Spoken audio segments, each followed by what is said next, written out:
Hi, so I'm going to try and talk about these two books and somehow give them some kind of justice, even though the writing's unbelievable, very difficult to describe. But I'm going to do my best because these books are amazing. I've started doing these book review type things because I love talking about books. Sadly, I don't have that many close friends that like talking about books. Some do, but usually passing conversations and stuff. And so I do love doing this for that reason. I think I'm getting better at it, but ultimately these deserve some detail. They deserve some kind of specific praise here. So Ted Chiang, the only two books I think that are in publication by him, two collections of short stories, and literally the definition of what short stories should do, but lots of ways, the definition of what literature should do.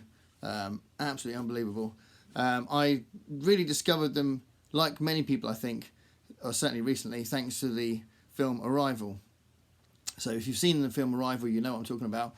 It's an amazing science fiction film that explores linguistics and a scientist that's trying to communicate to an alien life form that's visited, and that's mixed up with a kind of a separate but connected plot about her daughter.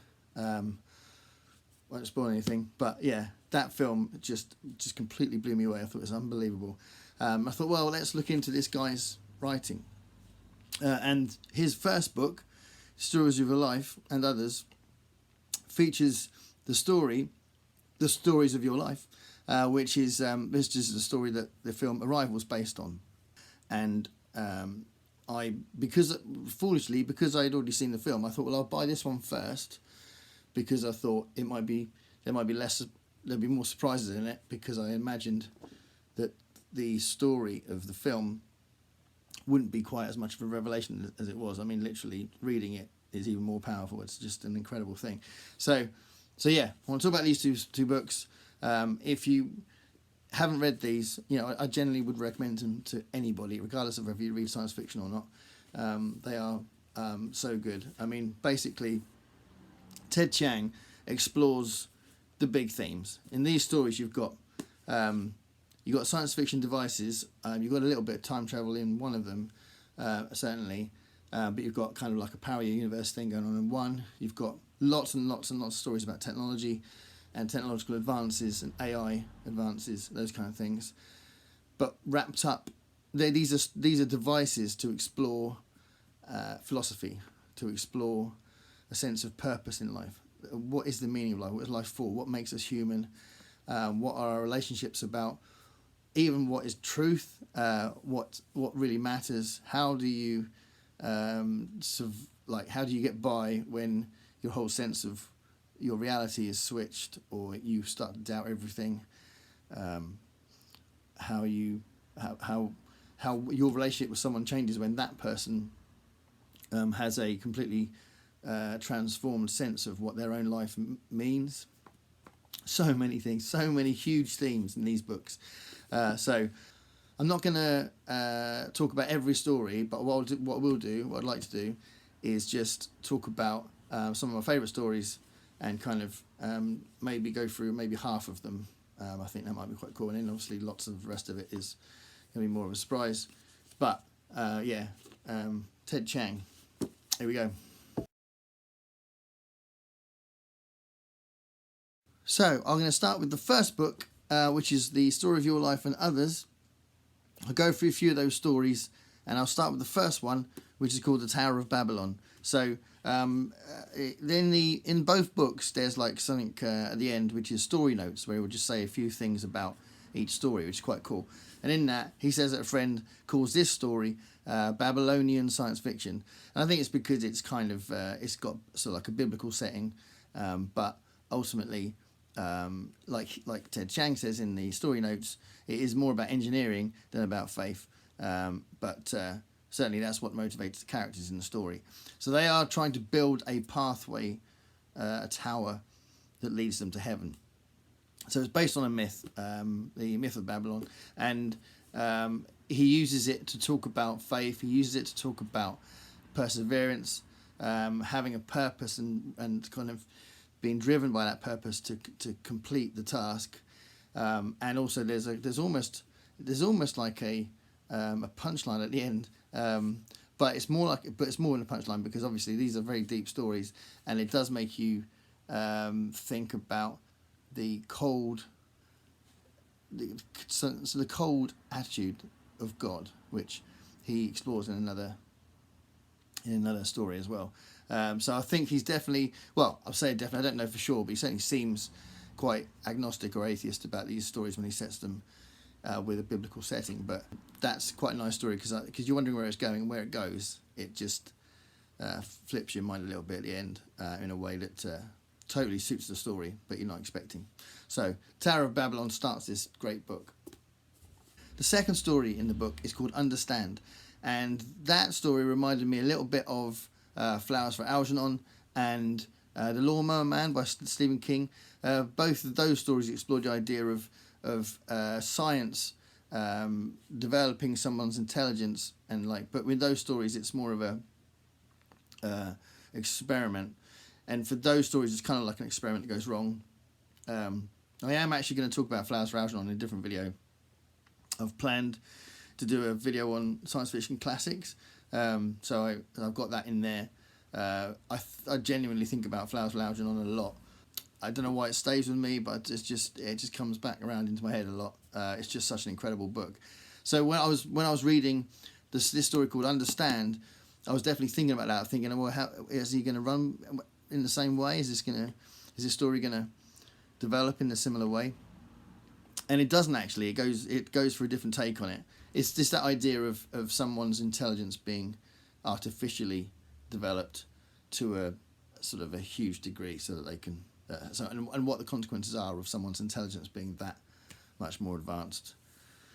But obviously it doesn't get silly like that film Lucy did. I don't know if you've seen the film Lucy, but I was enjoying that for the first half an hour, and I thought, what's this? What's going on? So, yeah, it's not like Lucy, but it's also not like Flowers for Algernon, which is phenomenal. But it's still really good. So, yeah, another great story in this book. If I'm going to be driven by the order of the stories, I'm just going to skip one. It's a very short one. It's still really good, but I want to talk about the title story now, Stories of Your Life. So, as I said earlier, this is the story that led to the film Arrival. If you've seen Arrival, then you know that it's an amazing film. But if you haven't seen it yet, watch it. But if you haven't seen it yet and you're thinking about reading this, read the story first, because I think the eventual ending of the story, I won't use a particular word that will be a spoiler, but the ending of the story, that definitely, I think, would be more effective from reading it than watching it, even though the film is beautifully done, and you definitely can't fault the film, but I just feel like reading it is probably going to be more effective, I think. But either way, whether or not you see the film Arrival or not, Stories of Your Life is just a phenomenal story, which basically parallels two narratives with this scientist that's trying to decode this language from an alien species that visited across the whole world, and there are these huge, can't remember what they're called in the book, but these huge things that are in different parts around the world, and there's this one that's where she is, and she's trying to communicate to this alien to try and figure out what their language is, and therefore to have some kind of understanding brought across the two species. And mixed with that, so now and again you nip into this narrative about her relationship with her daughter and ultimately her ex-husband, and I tell you, I mean, there was many times when I felt like Ted Chiang had really tapped into parenting in a massive way, but also it felt so much like it's clearly written from a woman's point of view, but you really felt like it was, it really sounded really authentic, which I think is really cool. You don't always get that from authors, but he clearly can write from a woman's perspective really well. But it's a really touching relationship. It's a really real relationship. Sort of bits about when she was a teenager and stuff like that is very real. But what's really powerful is the way that those two narratives end up combining at the end of the story. So these stories are more than just, they really stay with you, and they're more than just a little tale that makes you go, oh, that was enjoyable. It's far more enjoyable. It really makes you think.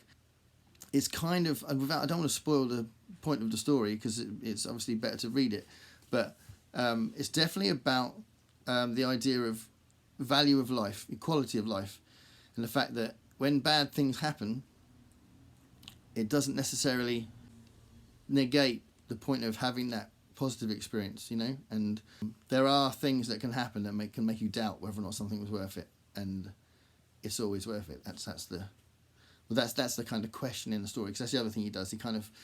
His characters question things. They don't actually necessarily come to a conclusion because it doesn't go that far in their thoughts, you know. It leaves it open.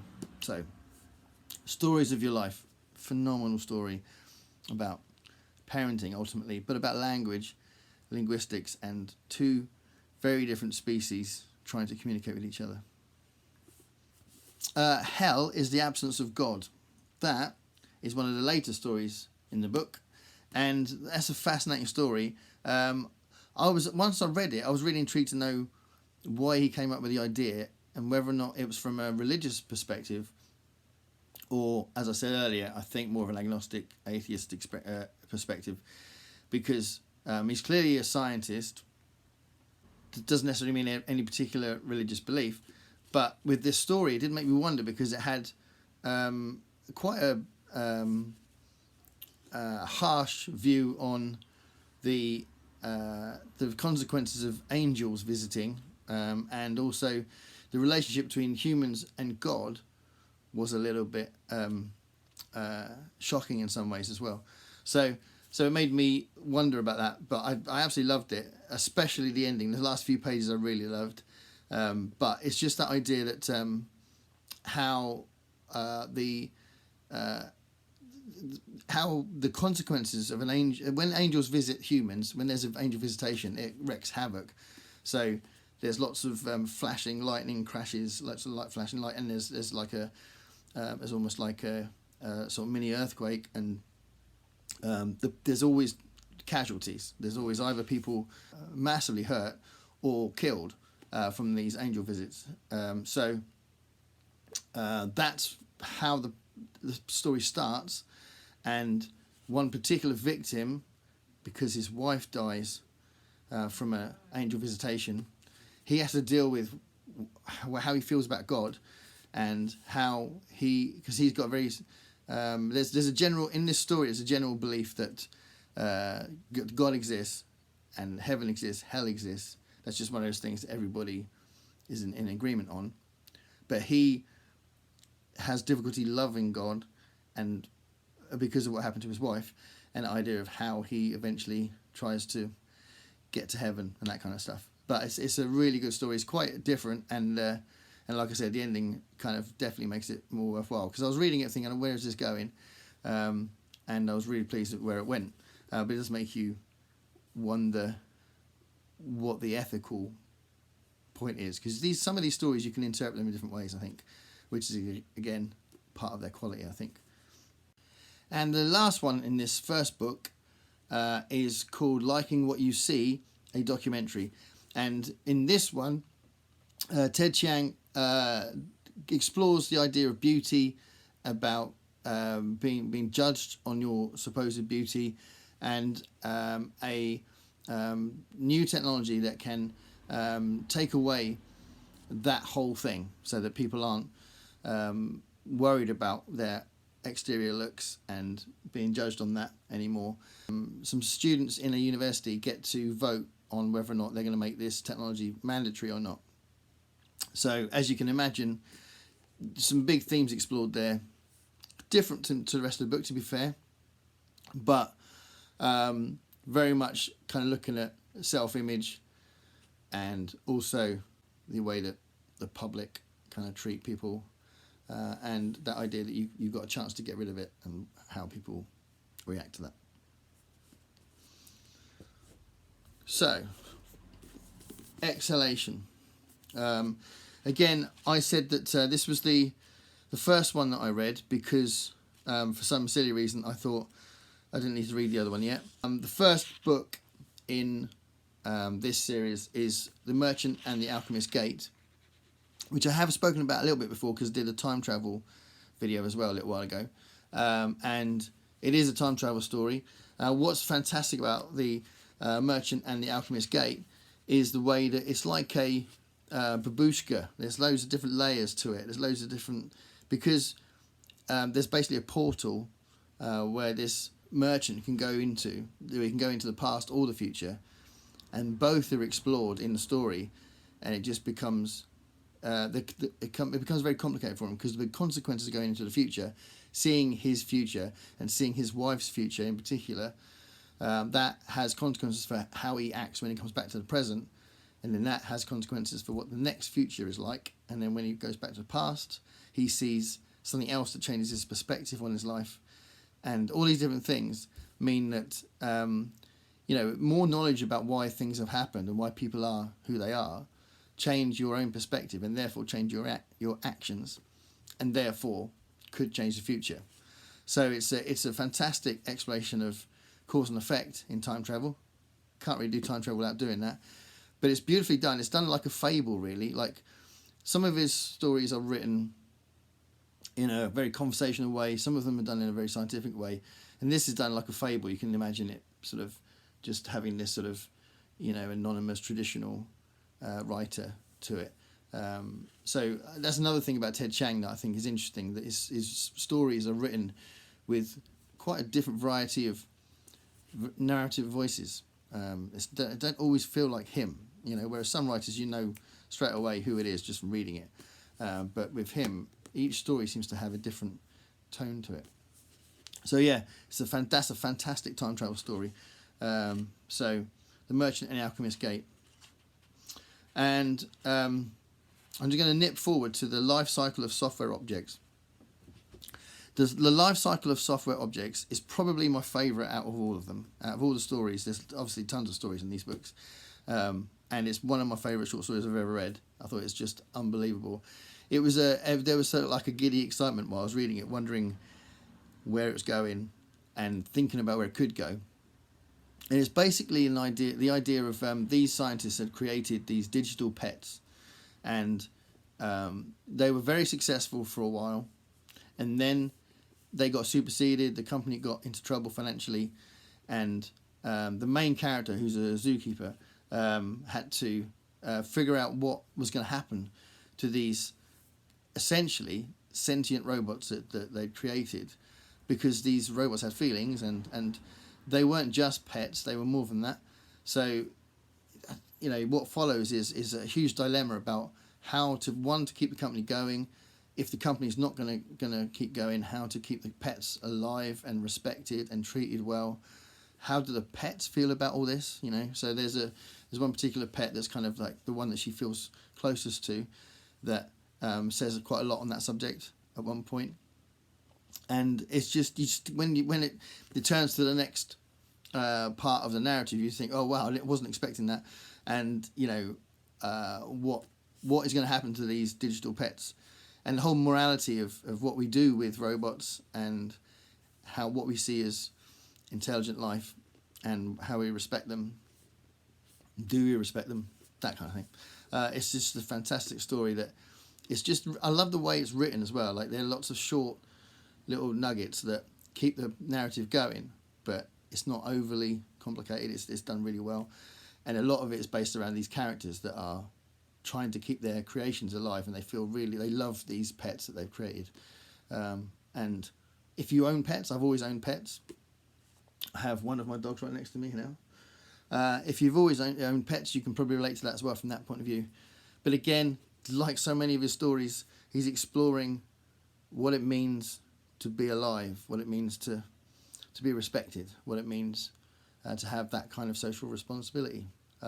So many of his stories are about social responsibility. So yeah, the life cycle of software objects, absolutely incredible story. I think it's the largest one in this second book, actually. Yeah, unbelievable. In a similar way, actually, I think it's the one that follows it. Yeah, the one that follows it in this book is Dacey's Peyton Automatic Nanny. And in a similar way, you're exploring AI again, but this time it's an AI nanny. So how do you should robots look after kids? If they are, and in this story, the robot is definitely looking after a child with a kind of a general logical attitude. So the idea of logic is the best way forward as far as teaching kids like morals and the way to act, the whole ethical thing. And it questions that whole thing about what does that mean, what are the consequences of that. And that's a bit of fun. It's a little slightly shorter one, but that's a really good one. And then you've got a really interesting one called The Truth of Fact, The Truth of Feeling. That story explores the idea that the truth of something is not what happened, it's what happened as well as how everybody felt around them that were experiencing that event. So it's a really fantastic idea that if you had something that could replay someone's memory of something, and then that's somehow the facts, is that the whole picture? Because if technology could do that, it could be misleading, because it might not be actually portraying everything that happened, even though it's there in front of you visually. And I love that. And it's kind of there's like two sides to the story. There's that story, and then there's a sort of as a parallel thing going on through it that keeps like interlocking with it, which is like an older story with this sort of indigenous tribe trying to figure out a new set of rules based on a fact or a disputed fact. And those two things come together really well to kind of create this question of what is truth, what is memory, how truthful is memory, and how subjective is memory, but also how sort of dangerously objective is the truth if it's served out as an objective thing. So yeah, absolutely phenomenal stuff. I think I'm going to leave it there. Yeah, there's a couple of other stories again that explore the idea of free will. He does that a lot in these stories. There's lots of stories about how technology would influence us and whether or not it's gone too far in particular situations, or how we would deal with that. Not necessarily how it's gone too far, but how we would deal with the consequences of however far it's got. And again, like I said earlier, his stories explore what it is to be human, and that idea of purpose in your life, our relationships, what it means to love, and that idea of social responsibility, and the internal and external ethics of being human. Very ethics are explored all over these stories. So, yeah, I couldn't recommend Ted Chiang enough. These two books. There's only two books, but there's so much in them.